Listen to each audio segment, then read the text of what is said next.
اعوذ باللہ من الشیطان الرجیم بسم اللہ الرحمن الرحیم۔ دوستو السلام علیکم۔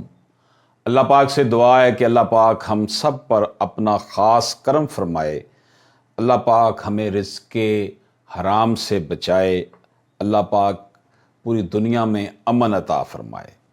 دوستو، اکثر آپ لوگ سنتے ہیں، جو قانون کے طالب علم نہیں ہیں، میں ان سے بات کر رہا ہوں، جنرل جو لسنر ہیں، کہ یہ دیوانی مقدمہ ہے۔ وہ سمجھ نہیں آتی کہ یہ دیوانی کیا چیز ہوتی ہے۔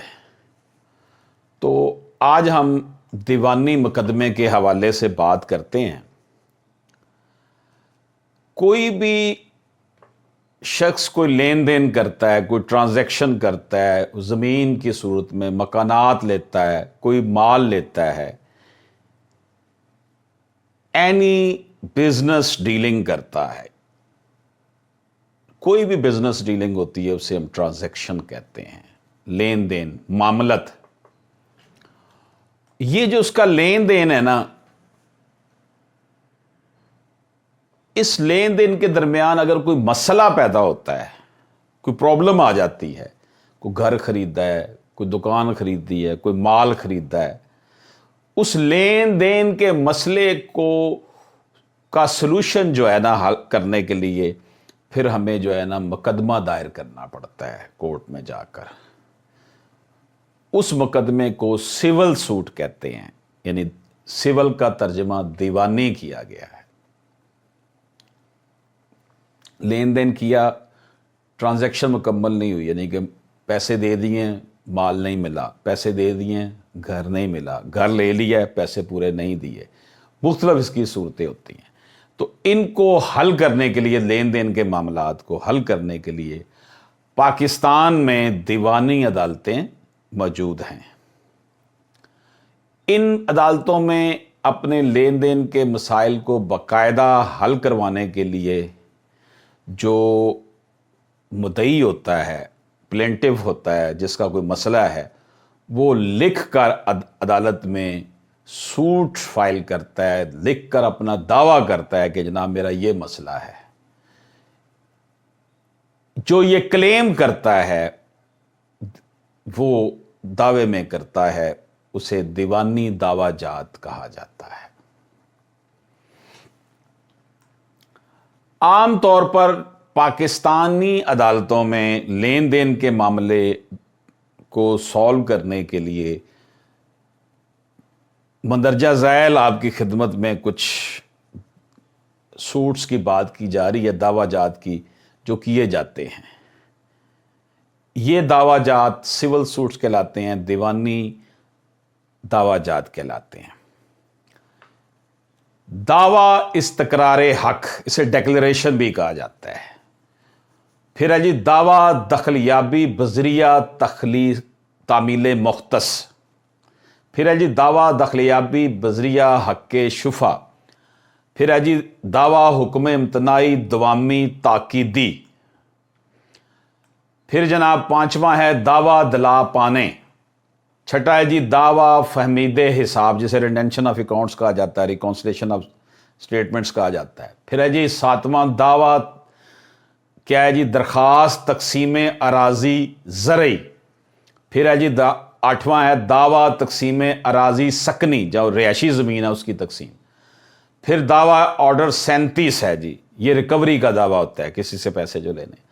پھر 10واں ہے جی دعویٰ بے دخلی غیر قانونی قبضہ، پھر 11واں ہے جی دعویٰ لگان مالک و مزارع کے درمیان، پھر ہے جی ازالہ حیثیت عرفی ڈیفامیشن، یہ 12واں ہے۔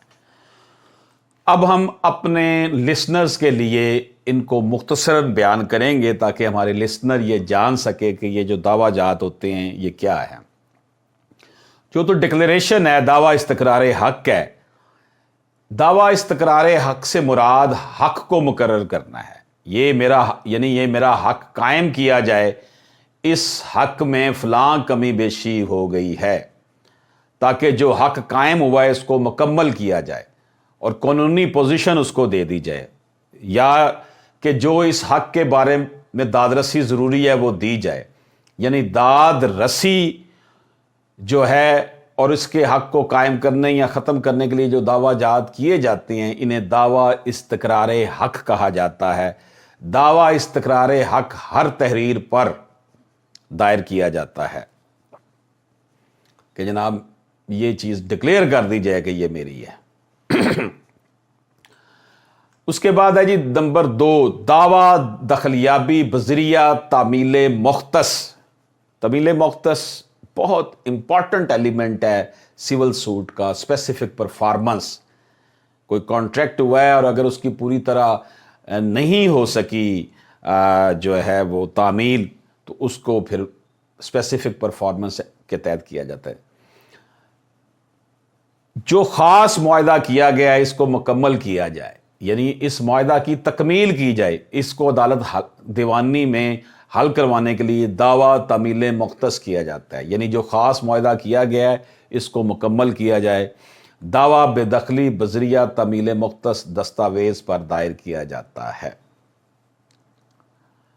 دیکھیں، آپ نے کسی سے معاہدہ کیا، ایگریمنٹ ہوا۔ If agreement is not enforceable at law, that is not contract. Contract تب بنے گا جب agreement enforceable at law ہوگا۔ تو ٹرانزیکشن ہوئی، لین دین ہوا، پیسے میں نے دے دیے، گھر کا قبضہ ابھی نہیں ملا، تو اس کا مطلب یہ ہوا کہ یہ اسپیسیفک پرفارمنس کے لیے آپ اپنا دعویٰ دائر کر سکتے ہیں۔ جی گھر دیا جائے، پیسے میں نے دے دیے، یا گھر لے لیا، پیسے آدھے دیے، آدھے ابھی رہتے ہیں، تو جس نے گھر آپ کو بیچا ہے وہ پھر دعویٰ کرے گا جناب یہ جو اسپیسیفک پرفارمنس تھی، جو ہمارا آپس میں ایگریمنٹ ہوا تھا، اس کی تعمیل کروائی جائے۔ تو اس میں کانٹریکٹ ایکٹ کی انوالومنٹ سول سوٹس میں بہت زیادہ ہوتی ہے۔ اس کے بعد دوستو تیسرا پوائنٹ جو آ رہا ہے وہ ہے دعویٰ دخلیابی بذریعہ حق شفا۔ حق شفا سے مراد ترجیح حق ہے۔ ایک انسان اگر کسی چیز پر حق ہے، اس سے زیادہ دوسرے انسان کا حق بنتا ہے۔ اس چیز پر پہلے انسان سے زیادہ دوسرے انسان کا حق ہے، پہلے انسان کی نسبت دوسرے کو زیادہ ترجیح ہے، اور جس چیز کا متنازع ہو کہ کس کو اس چیز کو حق حاصل کرنے کا حق ہے، وہ فریق عدالت میں بذریعہ دعویٰ حق شفا دائر کر کے حاصل کرتا ہے۔ ہم نے دیکھا ہوگا کہ لوگ کہتے ہیں جی یہ فلان جگہ اس نے بیچ دی ہے، میری زمین کے ساتھ لگتی تھی، سب سے پہلے سے مجھے بیچنی چاہیے تھی، تو اس کے اوپر پھر حق شفا ہو جاتا ہے۔ نمبر 4 ہے جی دعویٰ حکم امتناعی دوامی و تاکیدی، سوٹ فار پرماننٹ انجنکشنز۔ اس سے مراد یہ ہے کہ عدالت کسی کام کو روکنے یا کسی کام کو کرنے کا حکم دے، یعنی انسان کو روکا جائے اور حکماً روکا جائے کہ فلاں کام نہ کرے، اس کو اس کا کوئی حق نہ ہے، اور میرے حق میں ہمیشہ کے لیے باز و ممنوع رہے، یعنی پرماننٹ انجنکشن دی جائے، اور اس کو تاکید بھی کی جائے کہ آئندہ ایسا کام نہ کرے، یعنی حکم امتناعی یعنی روکنے کا، حکم دوامی یعنی ہمیشہ کے لیے تاکیدی یعنی اس کو تاکید بھی کی جائے، یا کسی کام کرنے کا حکم بھی عدالت دیتی ہے کہ فلاں کام کیا جائے۔ دوستو 5واں جو دعویٰ ترتیب میں آ رہا ہے، اس سے مراد اگر دعویٰ دلا پانے، اس سے مراد اگر کوئی مال روپے وغیرہ کسی کے پاس ہوں اور وہ رقم مال وغیرہ واپس نہ دے رہا، تو اس مال و رقم وغیرہ کو اس دعویٰ کے ذریعے واپس لیا جاتا ہے، اور اس دعویٰ کا عنوان دعویٰ دلا پانے اور آگے جتنی رقم ہو لکھا جائے گا، مثلا دعویٰ دلا پانے مبلغ 50 لاکھ روپے یا دعویٰ دلا پانے 10 تولے سونا وغیرہ۔ دوستو 6واں جو پوائنٹ ہے وہ دعویٰ فہمیدگی حساب کتاب ہے، ریڈینشن آف اکاؤنٹ۔ جب ایک انسان دوسرے انسان کے ساتھ مل کر کاروبار کرتا ہے، تو اگر لین دین اور حساب کتاب کا مسئلہ آ جائے تو اس لین دین کے حساب کتاب کے لیے بذریعہ عدالت دیوانی دعویٰ فہمید کی حساب کتاب دائر کیا جاتا ہے، اور عدالت اس حساب کتاب کو فریقین کے سننے کے بعد حل کرتی ہے۔ 7واں پوائنٹ ہے جی دعویٰ تقسیم مشترکہ کھاتہ اراضی زرعی۔ کھاتہ مشترکہ ہے اراضی کا، اس کو تقسیم کرنے کا۔ مالک اراضی کی وفات کے بعد اس کی اولاد و دیگر شرعی و قانونی وارثان اس کی اراضی کے قانوناً مالک بن جاتے ہیں، مگر یہ اراضی چونکہ اکٹھی ہوتی ہے اور فرد زیادہ ہو جاتے ہیں، عام انسان زیادہ ہو جاتے ہیں، مالک زیادہ ہو جاتے ہیں، اور جائیداد مختلف حصوں اور مختلف صورتوں میں ہوتی ہے۔ جب آپس میں ان کی تقسیم نہ ہو سکے تو پھر اس اراضی کو تقسیم کروانے کے لیے درخواست تقسیم اراضی وغیرہ دائر کی جاتی ہے۔ یہ ہم نے اراضی جو تھی زرعی اس کی بات کی تھی، اب ہے اراضی سکنی، رہائشی زمین۔ دعویٰ تقسیم اراضی سکنی، اراضی سکنی سے مراد وہ اراضی جو زراعت کے لیے استعمال نہ ہو سکتی وہ اراضی سکنی کہلاتی ہے۔ اس میں مکان، دکان، کارخانہ، فیکٹری وغیرہ یا جو بھی اس مقصد کے لیے اراضی ہو سکتی ہے، اراضی کہلاتی ہے، اسے سکنی اراضی کہا جاتا ہے۔ اور جو دعویٰ سکنی اراضی کی تقسیم کے لیے کیا جائے، دعویٰ تقسیم اراضی سکنی کہلاتا ہے۔ نمبر 9 ہے جی دعویٰ آرڈر 37 کے تحت چیک یا پر نوٹ وغیرہ کی صورت میں تنازع حل کرنے کے لیے جو بھی دعویٰ دائر کیا جاتا ہے وہ آرڈر 37 کے تحت دائر کرتے ہیں۔ آرڈر 37 سول پروسیجر کوڈ کا آرڈر ہے۔ 10واں جناب اس میں پوائنٹ ہے دعویٰ بے دخلی غیر قانونی قبضہ۔ جب اراضی، مکان وغیرہ پر کسی نے غیر قانونی قبضہ کیا ہو، حالانکہ اس اراضی سے اس کا کوئی تعلق نہ اور اس کے قبضے سے اراضی وغیرہ کو حاصل کرنا، تو اس کے لیے جو دعویٰ دائر کیا جائے گا، اس دعویٰ کو دعویٰ بے دخلی غیر قانونی قبضہ کہا جائے گا، یعنی کہ اللیگل جو پوزیشن اس نے کیا ہے اس کو ڈسپوزیس کرنے کے لیے۔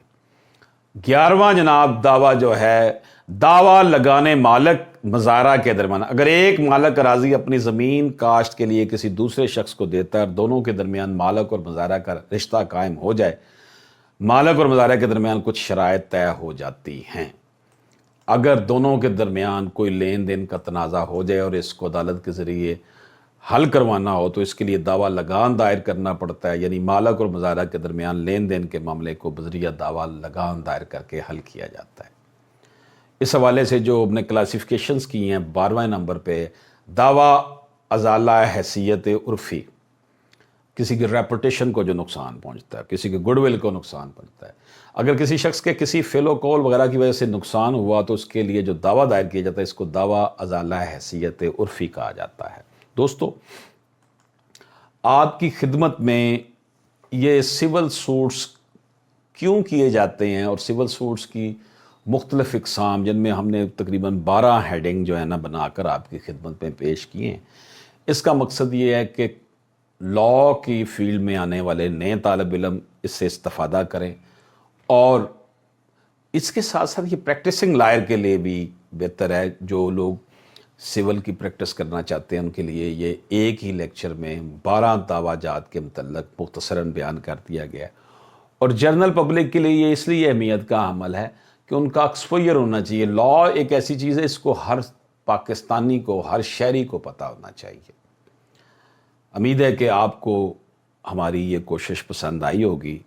اللہ تعالی ہم سب پر اپنا خاص کرم فرمائے۔ اللہ پاک سے دعا ہے کہ اللہ پاک اس کورونا سے پوری دنیا کو جو ہے نا وہ بچائے۔ Thank you very much.